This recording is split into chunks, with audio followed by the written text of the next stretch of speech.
ang Senado, ito pong aming institusyon, ito po ay institusyon na gumagawa ng batas na magbibigay ng proteksyon sa bawat Pilipino, ano man ang katayuan mo. At kayo naman po, diyan sa executive, kayo po ang mag-i-implement niyan kung ano yung mga nagagawa naming batas. Ngayon po, gusto ko lamang pong magbigay ng statement, mahal na ginang tagapangulo, bilang ito po ay hinihiling ko na mailagay sa record ng Senado. Sapagkat ako po ay matagal ko na pong kilala si Pastor Kibuloy. Magkasama po kami, ma'am, noong panahon ng Pangulo po ay si Gloria Macapagal Arroyo. Kami pong dalawa ay magkasama sa peace, sa lahat po ng hakbang ni Presidente Gloria Macapagal Arroyo na magkaroon ng kapayapaan sa buong Pilipinas. Ako po ay hindi pa senador noon. Ako po ay isang artista na kilala sa usapin ng pamimigay ng pera.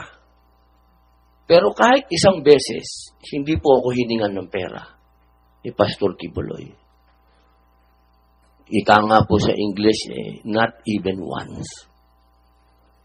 At nung ako po ay tumakbo na bilang senador at humingi ng tulong kay Pastor, kahit 5, hindi po ako hiningan ng pera ni Pastor.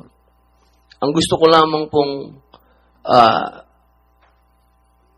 sabihin sa ating pagdinig, kung ang ating pong mga matatapang na mga witness ay nakakapagsalita patungkol kay Pastor Kibuloy, ako din po ay malayang magsasalita na hindi po ako kailanman kahit na sino sa Kingdom of Jesus Christ hiningan ng pera.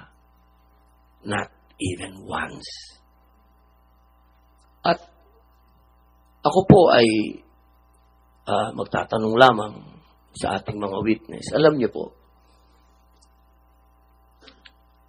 ako po ay gumawa ng isang pelikula laban sa New People's Army. Ito po yung Memoirs of a Teenage Rebel. Marami po sa mga kasamahan ko na gumawa ng pelikulang yan. Kaparehas po ninyo. Nagsalamin, nagtago, hindi nagpakilala. Pati yung direktor namin natakot. Pero alam niyo po, nung tinanong nila ako kung ako ba'y magpapakilala, ang sinabi ko po'y opo.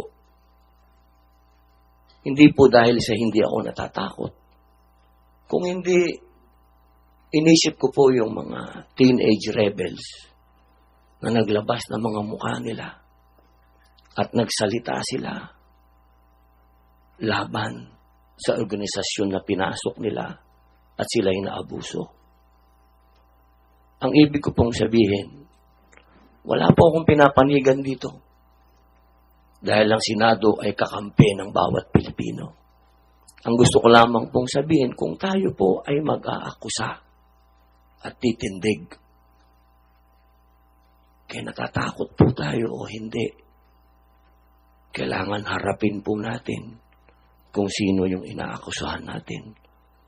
Nang nakikita po yung mukha natin at kilala tayo. Dahil yun po ang matatandaan ng susunod na henerasyon kung paano tayo tumindig.